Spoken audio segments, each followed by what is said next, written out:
Hi, I'm Alicia Abendroth, and this is Tridge Agri-insider, your agri-food for thought podcast where we talk about anything and everything agri-food supply chain, brought to you by Tridge.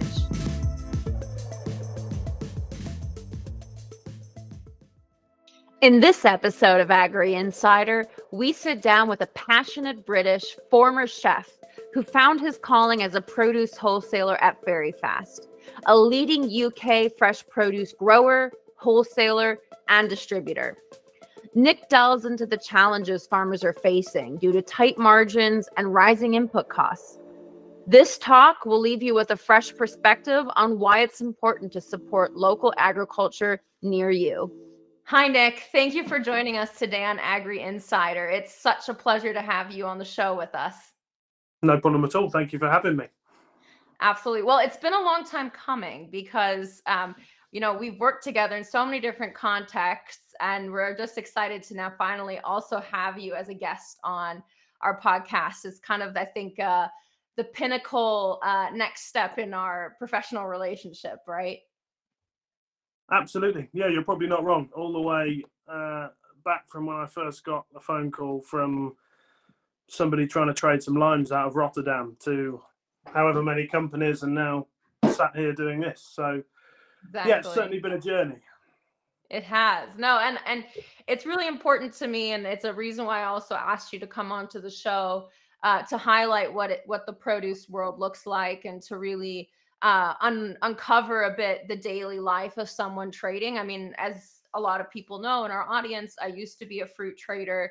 That was my daily bread, and that's where we met, was in our kind of fruit trading, or when I was a fruit trader. And it's an exciting industry. It's filled with action and just chaos, right? Which I'm sure you're going to tell us all about later. So it's just really nice because it's a special part of my career, and it's a special part of my journey that I'm excited to kind of bring into the podcast. All right, so let's get started. I really want to just start quite generally. Learn a little bit about what actually got you into agri-food produce. What took you into this world? So I started as a chef. I was a chef for a few years, and I sort of got to a point with that where just hours, weekends, Christmases, bank holidays, everything. Just you're always at work. So the only thing I really knew was food, which was how I ended up sort of taking a sidestep into produce, and then coincidentally ended up still doing a job where you work weekends, long hours, and bank holidays. But there we go. That's another conversation. Yeah. I don't know if that was the best move in that sense, if you were trying to avoid but yeah, the bank that's holidays. Really how it happened. It was a sort of natural sidestep from, this is something I already know about, albeit from a slightly different angle, and then took the step over and started in the produce world. So you're pretty young still, and you've been working at FerryFast now for how many years? 8 years this year. Wow. Okay. 8 years. That is quite, that makes you quite like a senior, I would say, at FerryFast. But before that, you were a chef. That means you've been kind of working in food and agriculture for how many years, if you combine your chef life it's what, 10, 12, probably 13 or 14 years in total. Okay. Around sort of food and the food trade, if you like. Yeah, so that's almost a lifelong career in the food and agri sector, it sounds like. Yeah, and all done by the time I'm nearly 30. So there we go. But yeah, it's sort of the only thing. It's the only thing I know, really. It's the only thing I have any sort of knowledge about is food, and especially produce. Hence the reason I'm here with you. Absolutely. So did you always want to be in kind of food and agriculture, or was that something, I mean, when you were a kid, was it, I want to be a chef one day, or how did you get into this? Absolutely not. So, yeah, there isn't any sort of shining stars of fresh produce. Well, yeah, like all small kids, I wanted to be a pilot, but I wasn't really very academic. So around the age of probably 14 or 15, and I used to do a little bit of, I was doing a bit of work actually at one of the local school clubs in the village that I grew up in, and one of the kids' dads owned a pub, and I remember him saying that he'd been let down on a Saturday night and needed someone to go and wash the dishes. So I said, "Okay, I'll do it," and that was it. So I remember I went down there, and it was my first job, and I used to get £15 a shift to wash up pots and dishes, and it just went from there. And then the job from there turned into a bit of cooking, bit of chefing, and then from there went to college. And it just really became the only thing I had any sort of interest in, really, which sounds quite terrible, but there we go. No, I mean, I think that's a wonderful journey from dishwasher to produce specialist. And did I hear you did end up going to college then too? I did 2 years at catering school, yeah, to sort of to learn the chefing thing. Yeah, and then I did that for 4 or 5 years, and then I got to 2021 and just actually this isn't quite what I want to do. And then the opportunity came along to start work actually for a catering company, serving the pubs and restaurants and all that sort of thing. And then yeah, that was about 18 months, and then started doing what we're doing now. Wow. Incredible. No, and I love hearing people who have these really kind of salt of the earth stories where, and I've had the privilege of visiting your hometown and or where you work, and seeing some of the wonderful British pubs. So when you were just saying you went to the local pub and, someone just needed a dishwasher, the whole kind of experience of having fish and chips at that local place there by you, it just all came to life for me. So and I love that you had to work for so little money and just built your career kind of slowly within this food, agri, catering, restaurant space. I think it's really special, and yeah, really a journey worth highlighting. So looking a little bit more to today, what drives your passion now to stay in this space, or what makes you excited to get up in the morning and work in fresh produce? I a few things really. One, I love that no 2 days are the same.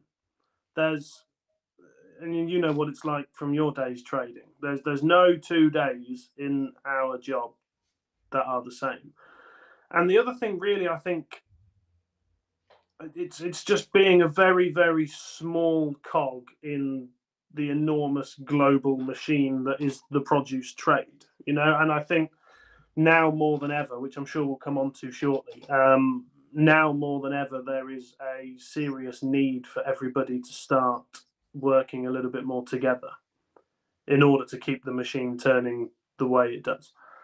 And that's nice to be a part of. The company I work for now, initially owned, run, set up by farmers who still farm now, hundreds of acres of farmland with various crops, and that's a lovely thing to be a part of. And you can see it through from start to finish. When it goes in the ground all the way through to our customers, and then you see it eventually on a plate or wherever it ends up. And that's a big part of why I love the job, So because I think certainly there needs to be a huge emphasis drive towards British farming, and not that there isn't now, but I think it needs to be emphasised even more over the coming years and tens of years. yeah. So this is maybe a good segue then. So tell us a bit about what you're doing now and where you're working, and how the company's set up. The company was originally set up by two farmers. Cool. That's the long and short. It was two farmers who came together, piled their resources together, and then created the business that we now have. And we import and distribute from import from all over the world, distribute all around the country, export a bit. And it goes into wholesalers, caterers, manufacturers, processors, you name it, in any sort of quantities that people need, really. We import from all over the world, as well as, we grow a lot of our own stuff, and then anything that we can't grow is imported from all four corners of the earth. Wow. Really, really cool. So what is your role in all this? Are you on the import, the export? What do you? I used to predominantly now more of a sales role up until very recently. So up until a few months ago, I was more heavily involved in the importing side of the business and buying from overseas, bringing it in, predominantly salads, Spain, Holland, Italy, that sort of thing. But over the last couple of months, my role has changed slightly now to do more sales and growing that side of the business and finding new avenues. We all know it's a tough job, and it's only going to get harder. So we need to be out there, and more so for the British side of our business and the farming side of our business, because that's only going to become harder and harder and harder as the years go on. Yeah. So mainly down to just costs. That's the bottom line. It comes down to costs, and everybody wants to cover it and talk about it through rose-tinted glasses, but ultimately, costs of everything going through the roof. It impacts all industry, whether you're building conservatories or driving a taxi or growing in a field. Just the spiraling costs impact everybody. But there will always be a demand for British produce, I think, and part of our role is to make sure that that's there for people. Yeah, absolutely. And I think we're definitely going to unpack a bit more about how potentially also Brexit has changed things, and how kind of especially the British landscape is looking for produce, and in general, the farming community and kind of the whole agri-food supply chain has been really under spotlight, I think, especially since Brexit in the UK. So we're going to definitely unpack a little bit more of that. But it sounds like at the moment, just to kind of hone in on your daily life and your role, you're kind of selling to the people that you used to work for, or I guess the people you used to be. Yes, yeah, and yeah, you can follow it down the chain all the way to the people cooking in the pubs and restaurants. So yeah, I used to put it on a plate, and then I went to go and work for the company who supplied the chef, and now I work for the company that supplies the chef, and just sort of followed it back through the chain that way, which is nice. It's a nice thing to be able to say and do. So no, it's interesting because it's a similar kind of even journey to myself, from the farm to the trader to the startup. I mean, it's a very similar kind of journey. And I think it has a lot to do with curiosity, right? Wanting to uncover what's behind it. Where did my food come from? What's this, where are these products being produced? And I guess for me, it was the other way around, where's my fruit going to that I put in a bin and it gets shipped out? And I think there is this really, and I think I see this in you too, this natural curiosity for how everything works together and kind of functions. So, okay. What does a day in your life look like? I mean, you're a produce trader. It's hectic, it's busy, but maybe walk us through what a day in the life of Nick looks like today. Well, like we said, no 2 days are the same, but it's normally office for 6, half 6, and then like I've said to you before over lunch, give me a list of people to talk to and a phone, and that's pretty much how the first few hours of the morning go. There's hundreds of people, caterers, wholesale markets, everybody. We're not naive. There's plenty of people out there doing a similar job to what we do. So certainly in the role that I play in the business now, it's about finding what you've trying to differentiate between what you've got against the competition, and getting out there, and it's building relationships with people. The one thing I don't like is having customers, having people to accounts to look after and manage, but not building relationships with those people, and purely just using them as a way to generate income. I'm all for you build relationships with people, you build friendships with people, and then go from there. So yeah, over the course of a morning, I mean, I don't know how many people I speak to, but it's a lot. Especially when you end up chatting to people on the phone for half an hour at a time. But there you go. Like when you phone me. But yeah, so it's all about that. It's just about moving the stock. Whatever's coming, we'll get a report every day, and telling us what comes off the farm, what we've got, and better than most in produce. It's you can't just sit back and kick your feet up, which is another reason why it's such a fun industry to work in. It's not like the warehouse is full of cupboard doors that will still be there in 2 years' time. You've got a very, very short window in which to move the product from the minute it arrives, from wherever it may be, whether it's arrived from Africa or the farm down the road. From when it arrives, you've got a very short window of which that produce is the best it can be to move it onwards. Otherwise, ultimately, you let customers down, they let their customers down, they let their customers down, and the knock-on effect is huge. So it's fast-paced. The mornings, you've got a few hours in the morning where it's seriously fast-paced. And ultimately, we're just trying to do the best job we can for the people on the end of the phone. And then after that, it's all the boring stuff. It's all the paperwork. It's all the buying, import documents, Brexit, all the not so fun things. The fun bits sort of between 6 a.m. and 11, I would say.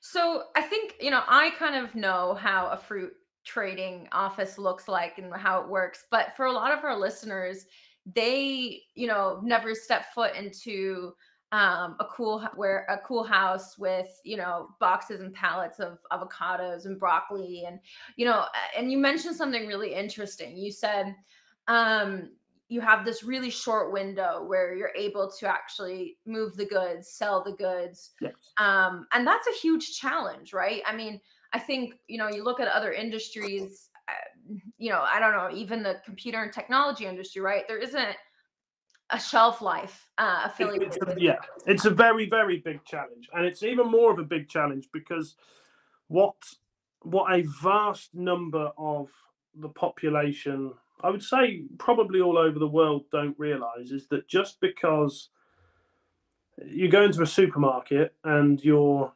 cucumber in the supermarket is 90 pence January to December, that isn't representative of the global market, if you like, of a cucumber. I suppose the general public are. You walk into a supermarket, you see the price of things, and you notice they never really change. But that's not what happens behind the scenes. Not certainly from our side. I know the supermarket trade has contracts in place with growers and imports and whatever. But when you're involved in the side of the job that I do in terms of wholesaling, importing and wholesaling on the open market, if you like, the prices aren't stable at all. You've got the auctions in Holland, you've got the quantities coming out of Spain. The minute there's volume, the prices go down. The minute there's no volume, it's tight, the prices go up. So, we can have things in the fridge, for example, and I'm just pulling figures out the air, but we can have, a container of something in the fridge that's cost us £8 a box. Mm-hmm. Tomorrow it might only be worth £5. The day after that it might be worth £7. The day after that it might be worth 12 the day after that. And that's why it's so important to sort of keep up the fast-paced nature of the business. That's why it needs to be. I mean, it's a fast-paced environment anyway, but it almost needs to be, because the goods that you're trading, they don't have that much of it, especially things like berries. You've got a few, because the one thing that we have to make sure is that once it's left our business, it goes to our customer. They might have it for a day or two before it gets to their customer, and ultimately most of their customers are then putting it on plates in restaurants or whatever. And as a paying guest in one of those establishments, you want it to be right. Absolutely. So this sounds, I mean, and I've seen it firsthand, but you're just reminding me how much risk there is in this business. I mean, what you just described from the entire kind of moment it hits your warehouse, the prices could be changing every single day. You might even be selling at a loss. I mean, how do you manage that kind of potential loss risk? I mean, are you using data? Is it relationships? Like how as a business you guys kind of reduce that risk? I suppose that's it's a tough one, because you can look at as many spreadsheets as you like, and you can run as much data as you like, and you can add everything together with your import costs and your transport costs and your farm costs and everything. And if let's say the end figure you get to is £10, if on any given day the open market for that product is £7, you're just not going to sell it. It's all about buying right and selling right.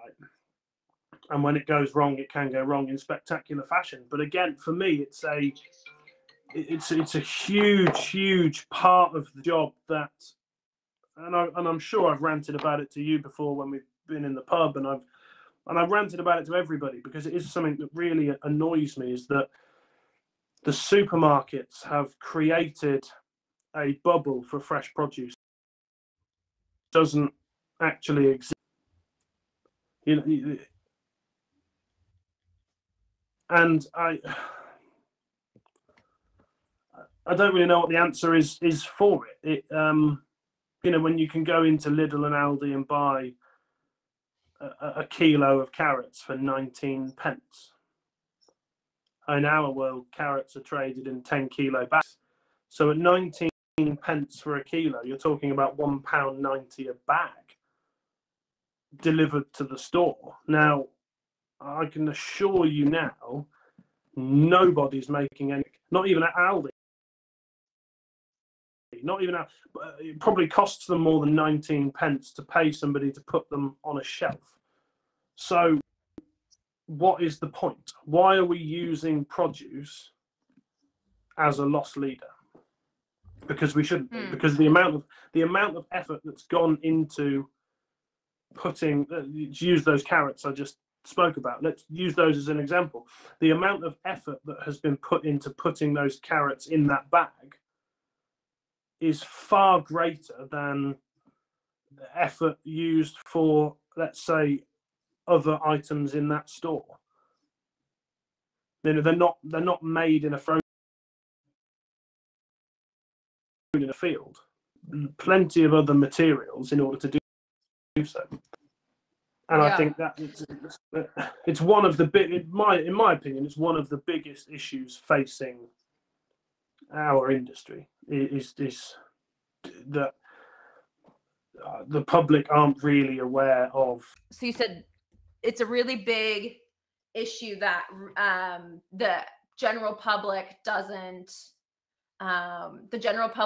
realize the potential loss that the industry. Yeah, absolutely. The supermarkets are putting, well, to be honest, I mean, it opens up a whole nother conversation about farmers and supermarkets. But ultimately, whether it's the farmer or the supermarket, when they're selling produce for that cheap, whether it's the farmer or the supermarket, one of them is losing a hell of a lot of money.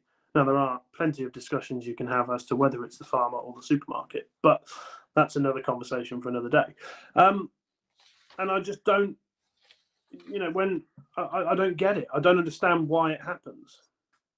Yeah. When the supermarkets do these Super 6, Super 7 deals, and you can buy 2.5 kilos of potatoes for 20 pence. I just don't think it should be allowed to happen, because it doesn't give anybody a sort of clear indication as to what's actually happening. And then when the prices do go up, when it was only a couple of months ago, wasn't it? Probably more than that now, probably 6 or 8 months ago, when there was no tomatoes in the supermarket, and there was all sorts of posts on social media in the UK because everybody had ran out of tomatoes, and there was absolute bedlam because nobody could make their salads at home. But it's not like you can just turn the factory up to 12 and make some more. It's a product that's grown in the ground. If there isn't any, there isn't any. Right. You can't just extend the shift and grow some more. No, you're completely spot on, and I think a lot of people realized, and I think a lot of people even realized in the UK, especially after Brexit and then COVID, not to really take your food supply or your food, right, for granted. Or at least I hope people realize that, because you're absolutely spot on. You can't just say overnight, oh, we need more XYZ. And I think, especially places like Europe, the United States, we have had a little bit of that luxury, because there's always been the option to, oh, well, we need some carrots, we'll just buy it out of, Mexico, or we'll buy it out of, God knows where. There's always somebody that'll be willing to sell to these major Western markets, right? But I think kind of my perception is that after Brexit and after, COVID, the UK kind of had some elements of isolation, right? And that's why we heard the most reportings out of the UK of empty shelves, empty produce shelves, right? But again, I wasn't there. So, what is your perception on the kind of shifts specifically in the UK market when it comes to, I don't know, things like Brexit, but food availability?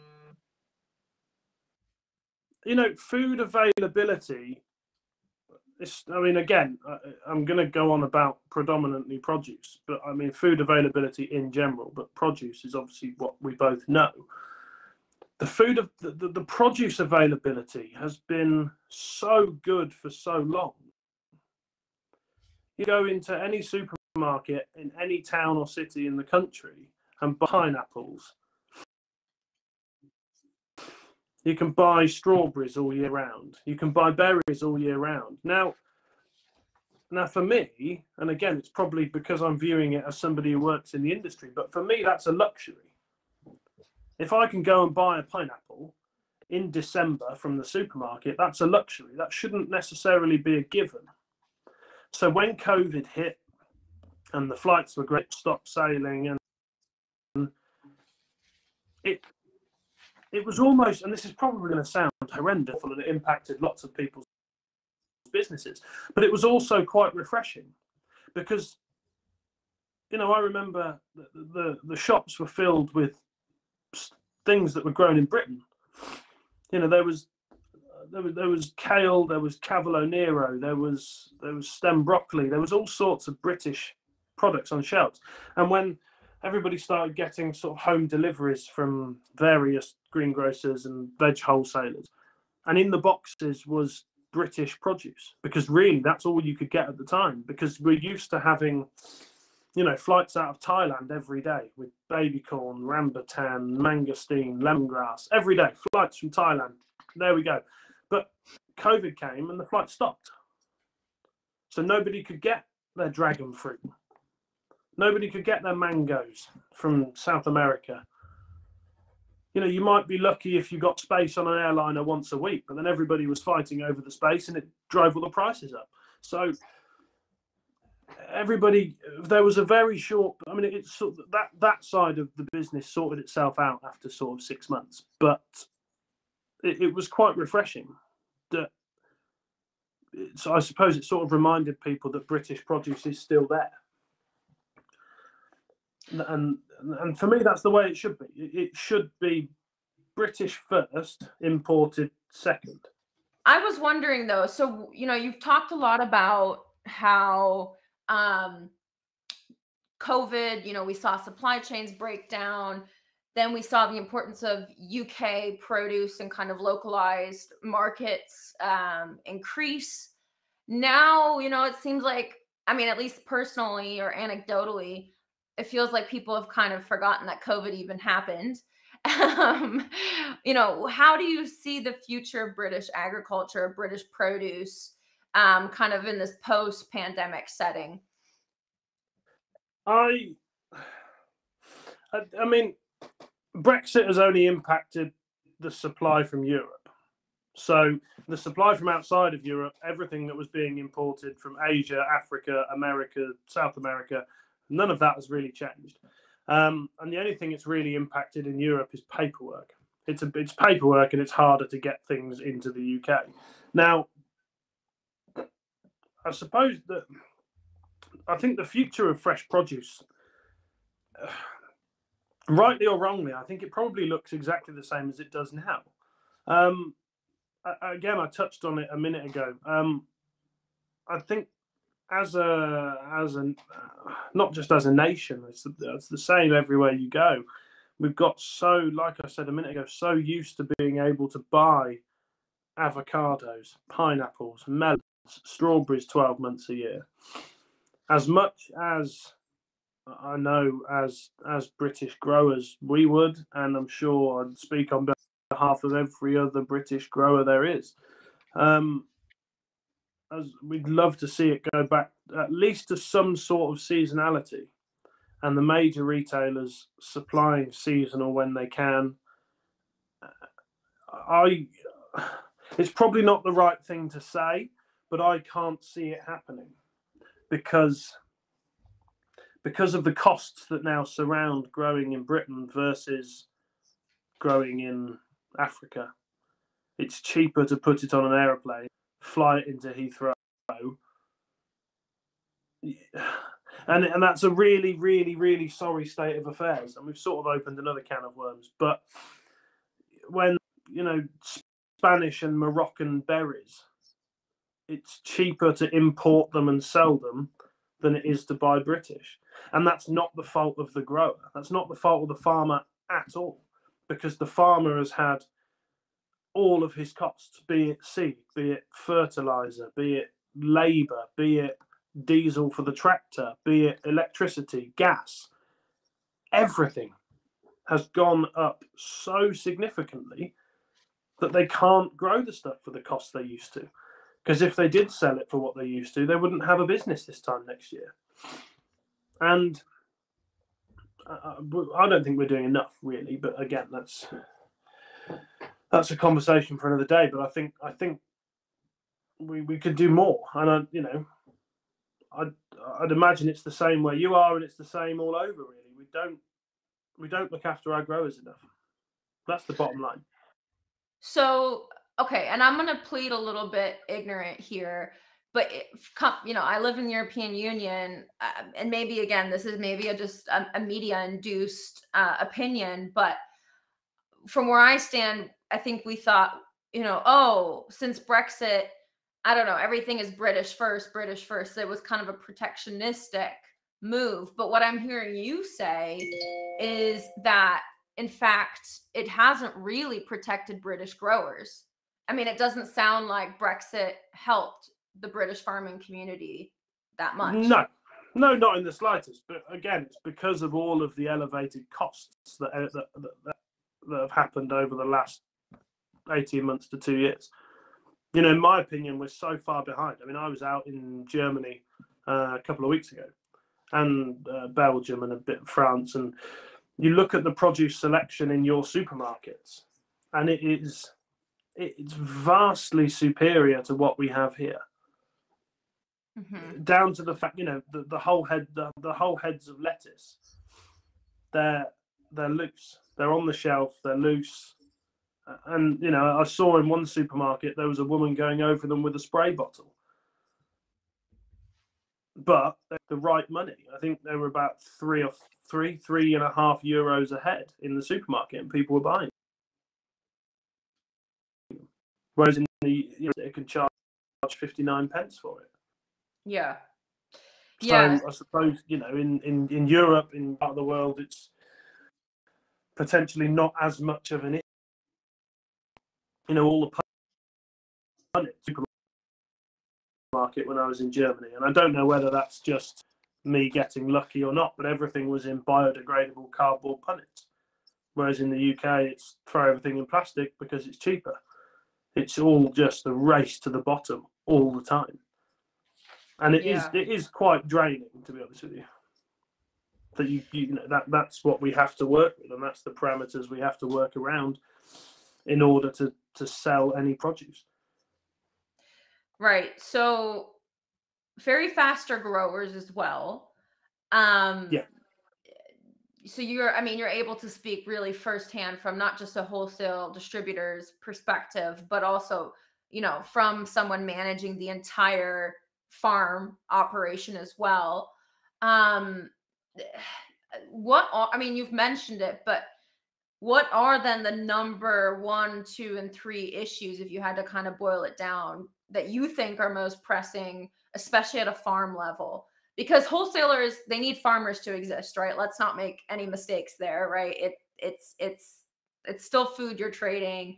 You need the farming community to be viable. So, kind of to highlight to our listeners here, what are the kind of 3 top issues you'd like to see addressed at a farming level? They do, but I am just going to throw that one right back at you.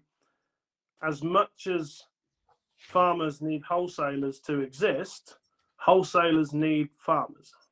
Otherwise, they don't have a business either. And I think that's the bit that's forgotten.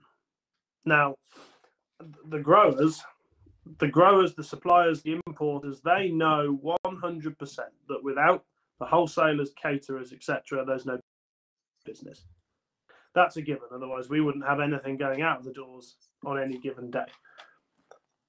But I think sometimes it's forgotten further down the line that it also works the other way around.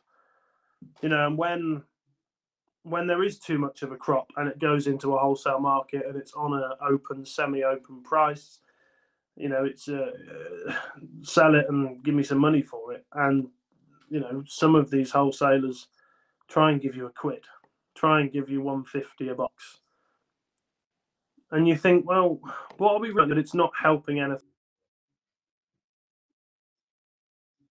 in the long run. But in answer to your question, I would personally say that the biggest issue is, I suppose 1, 2, 3, just highlight the 3 most expensive things. The cost of packaging has gone through the roof. The cost of labour has gone through the roof.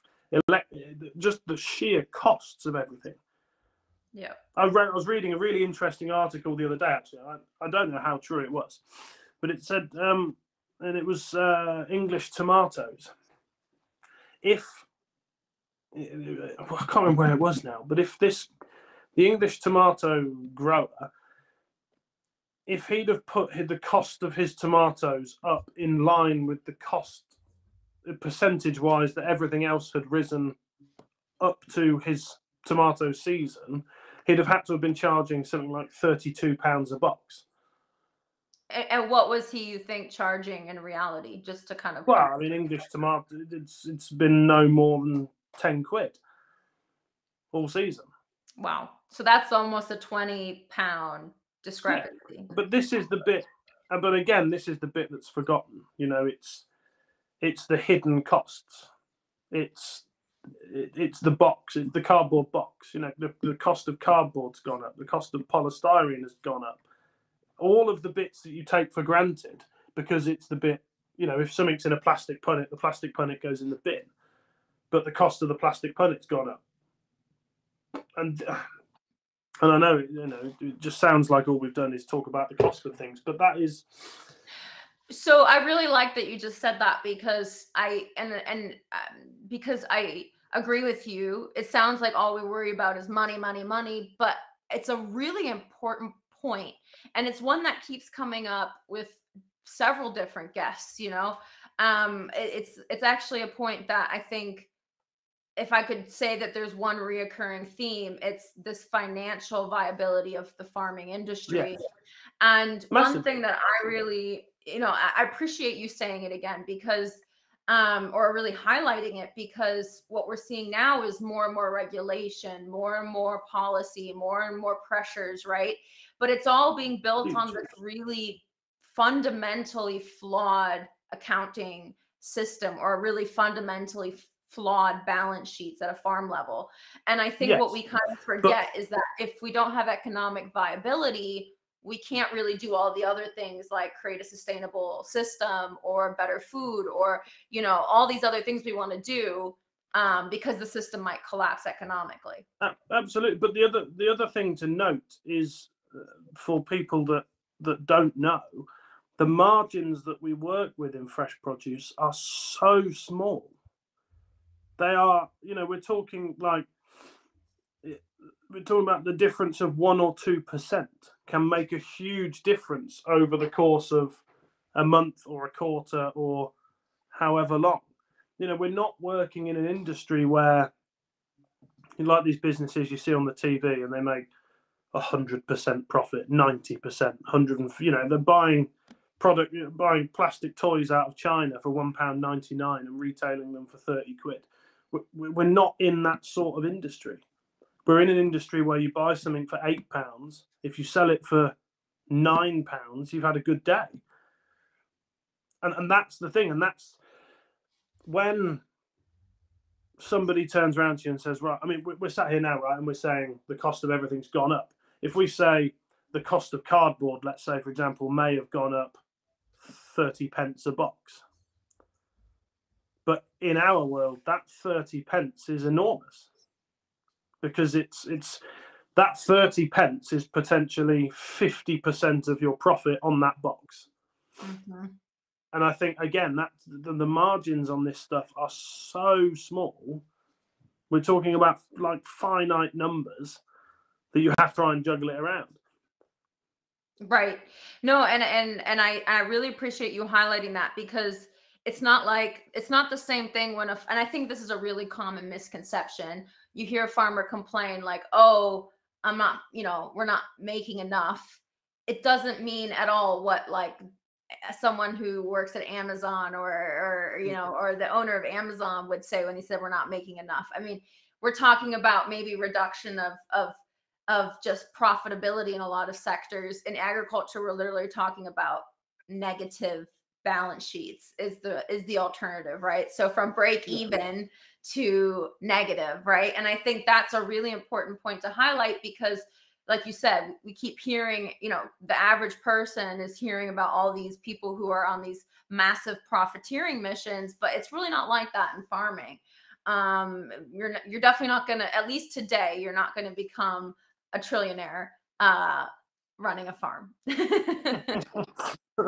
No, not in the no, we're in. If you want to be one of those, we're in the wrong job. Right.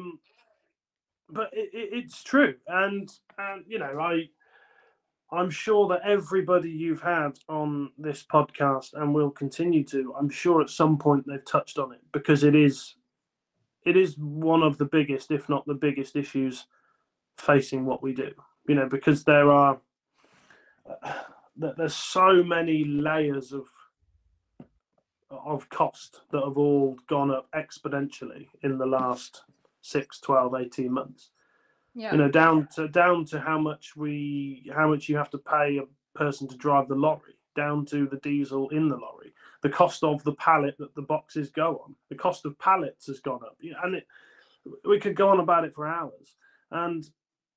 But again, it goes full circle back to what I was saying at the very start about my personal frustrations with the big retailers, because they're still putting produce on the shelf at a loss. And for me, I find it quite insulting that we all put so much hard work and effort into what we do, to then watch people. I mean, we're talking about kilo bags of carrots, parsnips, potatoes, cauliflower, Savoy cabbage. We're talking about putting those on a shelf at 19 pence. Now, correct me if I'm wrong, but I can't think of anything in the UK that I can buy for 19 pence. So it just makes a complete mockery of what we do.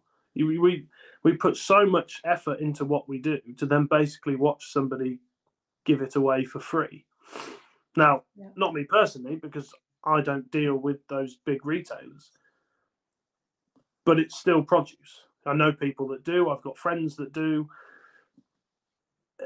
and it's not. I don't like it at all, and I do. I think it should be stopped. Yes, I do.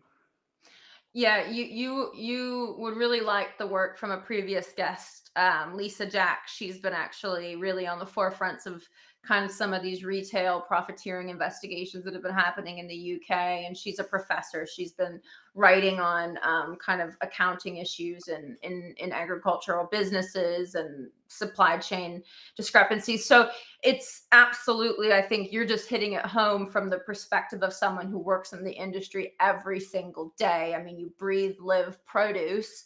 That if we continue on this way, could be a detriment to our supply chains. And like you said, there's this element of not valuing something that really does have a much higher price tag. I mean, you've given us 3-4 examples of that. So I looking to kind of, and you said something really interesting earlier. You said it does take the wholesaler and the supplier to kind of work together, right? And to create this almost what sounded like a symbiotic relationship. You've been doing this for a long time, and you touched on it also in kind of one of the first questions about the importance of relationships. What is your kind of personal strategy being in sales? And I'm going to kind of move us away from the costing topic toward kind of your own personal skill sets. What is your approach to kind of building partnerships and highlighting, again, everyone always says this industry is a people industry. It's peer-to-peer. It's, you hear this all the time, but, could you shed some light on what that really looks like? What does these relationships with suppliers for you look like? Kind of firsthand, if you have any anecdotes to share. I think relationships with suppliers are one of the most important things that we have as people, because again, as we said earlier on, none of this stuff is made in a factory, right? It's all grown. So the supplier only has so much. So if you get on with whoever it is that's supplying it, the chances are you're going to get a bit more. And I know that's very, very simple layman's terms, but it's a hugely people-driven industry. It is, and you have to get on with people. There isn't that's the bottom line. It's just about relationships. The whole industry is built on relationships, because you have so many links in the chain, from the farmer to the wholesaler to the transport company. If you're exporting and importing, you've got shipping companies, you've got clearing agents, you've got growers overseas. There's so many. You look at a lettuce, just a single iceberg lettuce, the amount of people that have been involved in that, just one item, and that's where the relationships are built from. And for me, that's why it's so important to build relationships with people, because you never know when you might need them, and likewise they might need you. But it's always good to have that phone book just full of people you can call on. It's like, I mean, you and I can't remember how many years ago it was when we first met, but we stayed in touch, always try and have a drink whenever the stars align. I don't think I bought anything off you, or you bought anything off me, for probably 5 years. But here we are. But it's that relationship thing, isn't it? It's all about relationships with people. But in answer to your question, I think wherever you are in the chain, the relationship with whoever the supplier is above you, whether you're the chef buying off a catering company, or the caterer buying off a wholesaler, or the wholesaler buying off a grower, the relationship with that person at the next step above you on the ladder is vital to success. It has to be, because if you fall out with the person who's supplying you, it's just a recipe for disaster, isn't it?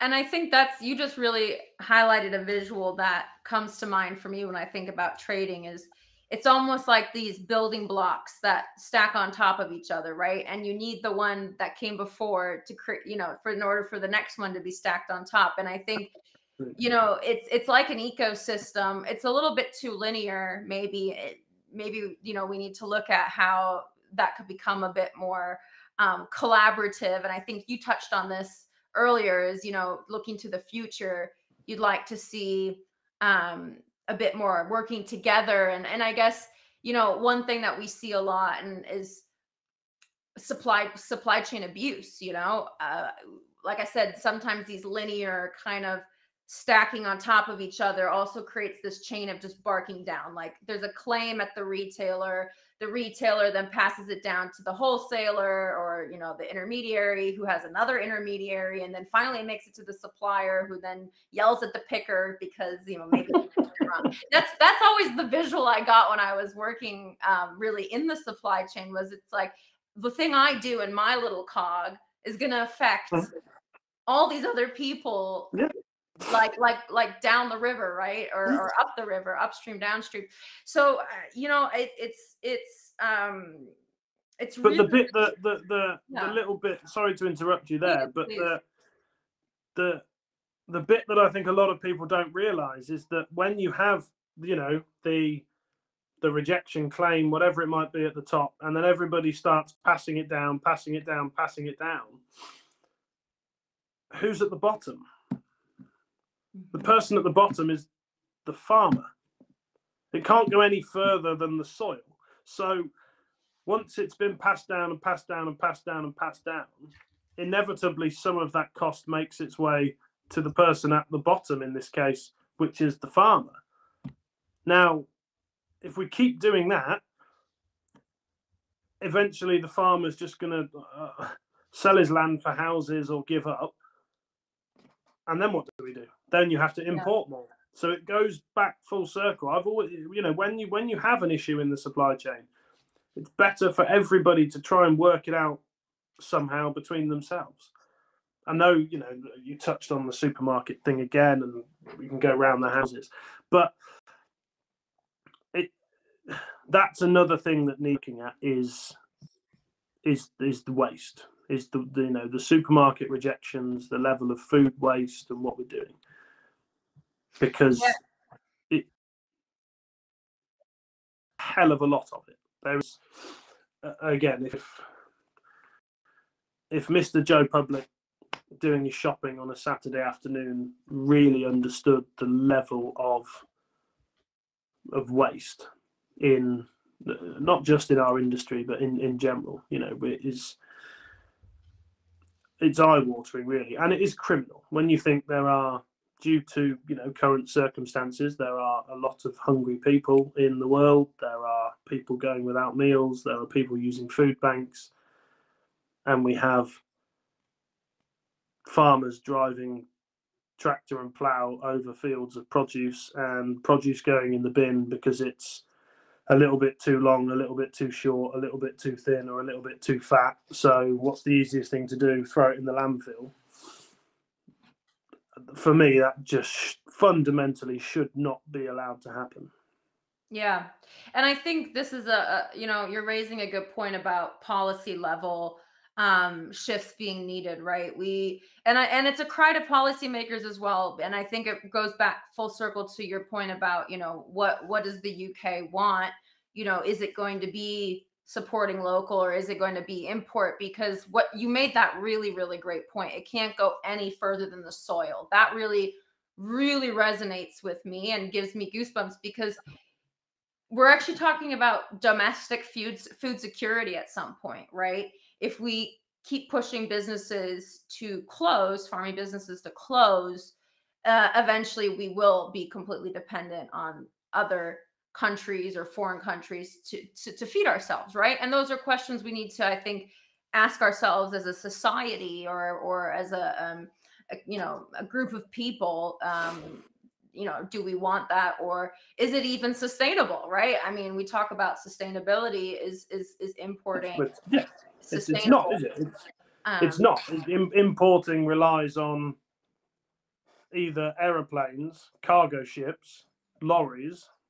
It's not sustainable at all. If we start the discussion on sustainability, then nothing should be imported. Right. If it comes from overseas, it's either got to come on a train, or on a ferry, or on an airplane or a boat.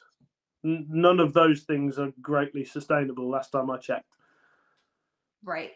Absolutely. And I think we could definitely have a whole nother podcast probably about sustainability alone. I'd like to take the last couple minutes here to, we've talked a lot about the negatives, right? There's a lot of issues in the food and especially produce sector at the moment. Is there anything that has you excited? I mean, maybe it's a project you're working on, maybe it's a trend you're seeing, maybe it's, I don't know. Is there anything in this industry that gets you excited? It all makes me excited. I love it. Otherwise, I wouldn't do it. And I think we're all in that same. We all sit and moan and rant about how difficult it is. It's because it is, and I think it's important to highlight the difficulties that we have in the produce trade. But equally so, you can't get away from the fact that it's great fun. It's a lot of fun. The relationships you build with people, when and we get to see things. You get to do things that not everybody does. It's a great way to earn a living. It's very hard work. It is tough. Nobody's going to pretend that it's not, but it is a good way to earn a living when it goes right. For me, I get the most amount of my satisfaction and excitement from the job just on a day-to-day basis when things go right. That's the bottom line.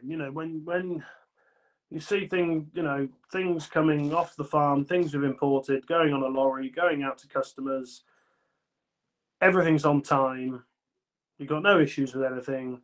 The QCs haven't rejected anything. And you're going to get paid at the end of the day. That's the bottom line, isn't it? Yeah, you're feeding the world. I mean, that's the thing, right? You're making it all possible. And it is such a sophisticated, complex cog. I mean, even though you're just one cog in the bigger wheel, right?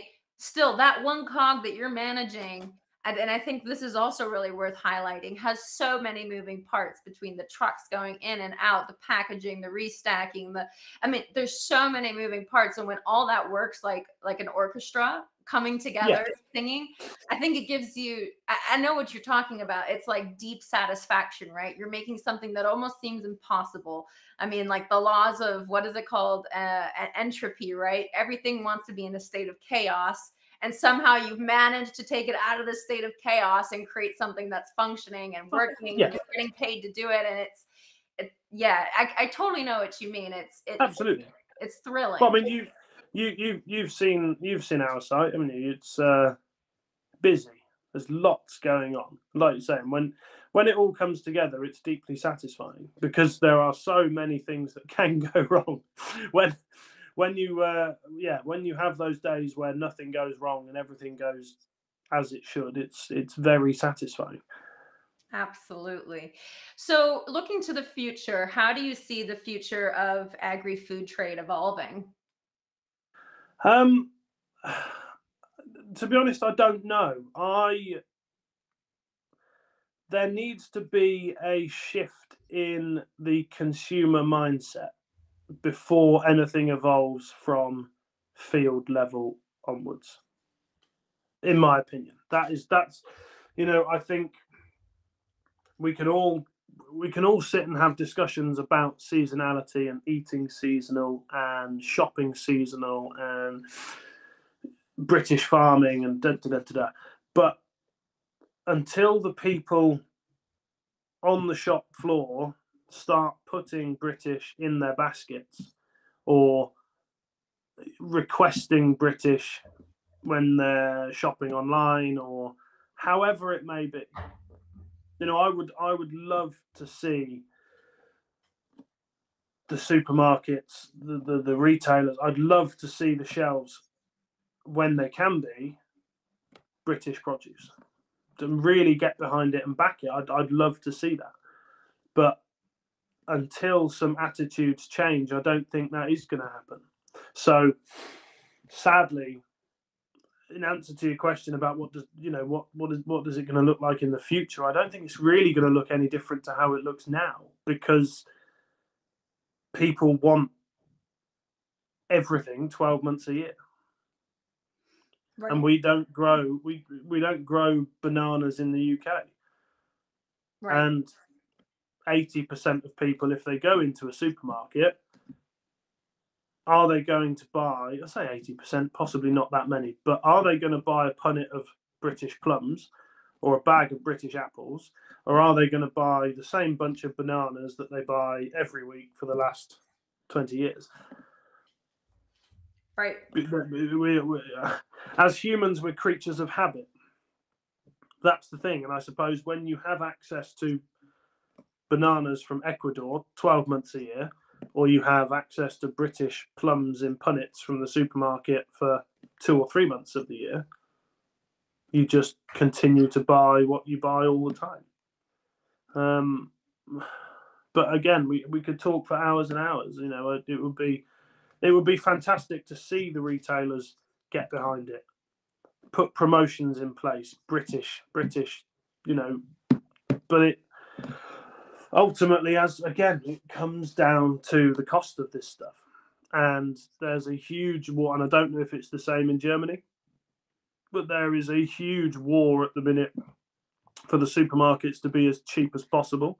Every week there's a Which report which tells you which supermarket is currently the cheapest on a basket of, I think it's like 20 items or something. And that's where we are with it, and which is a shame, because it's already cheap. You can't make it much cheaper. What you're talking about is literally, and I think you almost gave me a small epiphany here, is literally fundamental shifts around how we look at food and how we value food. From where is it the cheapest, right? Like you said, the cheap sheet or whatever it's called. We need to kind of reinvent from where is the cheapest and maybe create a new consumer priority checklist, right? So number one can't be just what's the cheapest, but maybe number one has to be, what tastes the best, right? Let's talk about, taste for a second, or what is the most local, or who am I supporting with this actual piece of, fruit that I'm buying? Is it, Juan, or is it Diego, or is it, I don't know, Steve or Jerry, right? It doesn't really matter. Or maybe a female, let's put a female name. Maybe it's an Anna or, the point is just, I think, we need to really change, like you said, that consumer mindset, and kind of shift what we prioritize. And I think a lot would change. I agree with you. Yeah, absolutely. There should at least be an element of provenance with this stuff. But it seems to be lacking in order for the cost to take priority. Yeah. And that's the thing. But if a Spanish cucumber is 50p in the supermarket, but to put a British one on the shelf is 70. I mean, I don't know if I'm right or not, but who'd really notice? Yeah. We're talking about 20 pence. Just look after your own. That's what I'm trying to say, really. But yeah, I like that. All right. So any final words you'd like to share with the audience? Any kind of last bits of advice to give? Just as I've said, I've banged the drum for an hour or two. If you are in the UK, support your UK growers. If you're in Spain, support your Spanish growers. If you're in Germany, support your German growers. Just look after the people on your doorstep, because ultimately, in the long run, it's better for everybody. It's better for everybody looks after their own first. That's the way it should be, in my opinion. As you know, working for a company that was predominantly started and is owned by growers, and seeing it day in, day out, and the impact that it has. The impact that it has when you have a fridge full of English apples, English plums, English brassica, whatever it may be, and you can't sell it because somebody's bought in containers from the other side of the world. It's mighty frustrating. And if there is, and when there is no, I keep saying British growers, but just local to wherever you are, when there is no local growers left, we'll all miss them. Yeah, I agree. Thank you, Nick. Thank you so much for sharing your really valuable insight. It's been a real pleasure speaking with you, and I really look forward to kind of seeing how the future of British agriculture shifts in the next couple of years. And like you said at the beginning, I think global agriculture, it is all interconnected. We live in a globalized world. There's no denying it, right? You're living proof of it, what you've shared with us today, that what happens in Brazil does affect, what happens in the UK. And, if I can also just share my little last anecdote is that, I really hope that people also realize the complexities behind the food system and appreciate and take a moment to appreciate where their food comes from. And like you said, not just take for granted that it's available to them at 10 cents on the dollar. So again, thank you so much for joining us today on Agri-Insider. It has been an absolute pleasure speaking with you, and we hope to keep in touch in the future. Thank you very much. Thanks for having me. This podcast has been brought to you by Tridge, the leading global intelligence and networking platform for agriculture. Visit us at www.tridge.com to find out more.